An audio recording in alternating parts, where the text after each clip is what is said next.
Intuition और Joy, वेदों में इसको कहा गया अन्नमय कोश, फिजिकल वर्ल्ड, प्राणमय कोश या ऊर्जा शरीर, ऊर्जा का तल, एनर्जी बॉडी, ऑरिक लेयर, और ऑरिक लेयर शायद ईथरिक बॉडी भी इसे ही बोलते हैं, नहीं ईथरिक बॉडी भी शायद इसे ही बोलते हैं, बहुत सारे शब्द दिए लोगों ने, एनर्जी की बात हो रही है। और तीसरा है मनोमय कोश, जिसको वेदों में जो बोला गया मनोमय कोश, मन का तल, माइंड की लेयर या माइंड की बॉडी, माइंड बॉडी। और उसके बाद प्राण विज्ञानमय कोश या ज्ञानमय कोश, कुछ लोगों ने, कुछ संतों ने इसको ज्ञानमय कहा, कुछ ने इसको विज्ञानमय कहा, ठीक।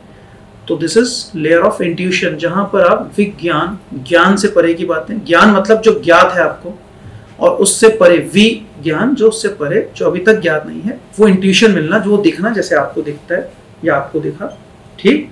आपको पहले से नहीं पता था कि वो सब घटना उस व्यक्ति ने, पत्थर वाले ने की, और वहां जाते आपको ज्ञात होने लग गया, किसी ने बताया नहीं आपको, फिजिकली कोई सेंस से आपको नहीं पता लगा, आपको कहीं और से एंटीना ने इंफॉर्मेशन रिसीव करी, वो एंटीना विज्ञान में कोश बनाता है, विज्ञान में कोश में एंटीना है आपके।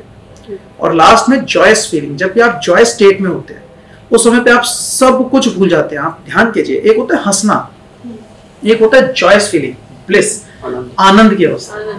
तो अगर आप उसको महसूस कर पाए हो कभी, तो बाकी सब कुछ उस टाइम पे सब कुछ विस्मृत हो जाता है, सब कुछ भूला जाता है, राइट। फॉर एग्जाम्पल, जैसे लड़की फेमिना मिस इंडिया कॉन्टेस्ट जीत गई हो, तो जैसे उसका नाम अनाउंस होता है, उस क्षण पे जो उसकी अवस्था होती है, दैट इज जॉय स्टेट। जब नया लड़का, और जिसने सोचा ना हो, वो एग्जिस्टिंग चैंपियन को हरा दे बहुत बड़े टूर्नामेंट में, तो जिस क्षण वो जीतेगा उस क्षण वो जमीन चूमता है रैकेट को, और जॉय स्टेट में होता है, that is Joy state. Feeling of achievement, sense of fulfilment, उससे वो एक्टिवेट हो जाती है। पर उसके बाद की जो अवस्था है, उस समय पे अगर कोई उसको ये कहे, कोई गाली भी दे दे, तो शायद उसको फर्क नहीं पड़ेगा। उसको उस क्षण में याद नहीं आता कि किसी ने उसको गाली दी थी पहले, किसी से उसकी लड़ाई झगड़ा है, उसको कुछ भी याद नहीं आएगा। उस क्षण में होता है उस क्षण वो जॉय स्टेट है।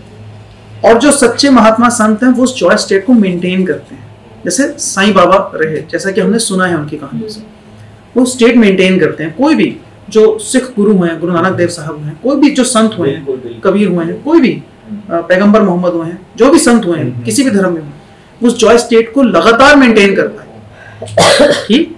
तो फिर उनके अंदर बहुत सारी पावर्स आने शुरू हो जाती हैं।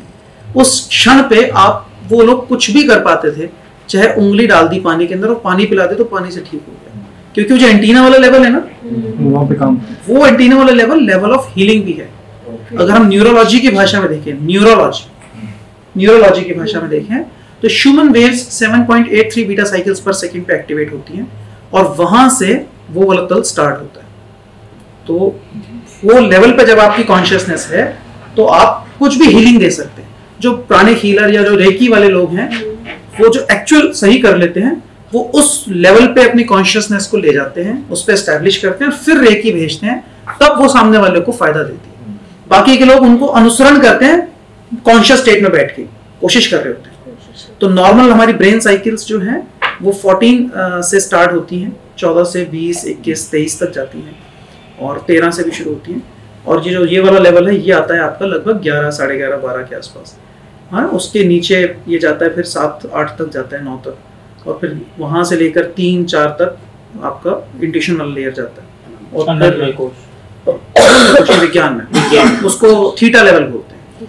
वेदों में 5 तल बोले गए हैं, और न्यूरोलॉजी की भाषा में 4 ही तल हैं, beta, alpha, theta and delta, ठीक। और 3 साइकिल्स पर सेकेंड से 0 तक आता है, वो दैट इज डेल्टा लेवल। तो जब मृत्यु होती है तो वो डेल्टा के लेवल पे आती है न्यूरोलॉजिकली। तो इस तरह से क्लासिफिकेशन है, पर उस बात को हमारे वेदों ने, हमारे ऋषि मुनियों ने सैकड़ों साल पहले इसको डिफाइन कर दिया था। मेडिकल साइंस अब उसको निकाल के लाती है। जैसे जैसे आप अपने पर्पस को फुलफिल करते हैं, वैसे वैसे आनंद की प्राप्ति होती है। तो ये इंडिकेशन है कि आप कौन से रास्ते पे जा रहे हैं, आनंद आ रहा है। अब हो सकता है आपको फिजिकली उसका कोई लॉजिक ना हो करने का, ना करने का, लोग कहें कि बेवकूफ़ी है, तो तुम ये कर रहे हो, इसका क्या लाभ होगा। मटेरियलिस्टिक टर्म्स में वो हो सकता है बेवकूफ़ी लगे, या उसको पागल कहें कुछ भी, लेकिन वो अपना रास्ता सही पार कर रहा है, अपनी लाइफ को सही पर्पस पूरा करके वो निकल जाएगा।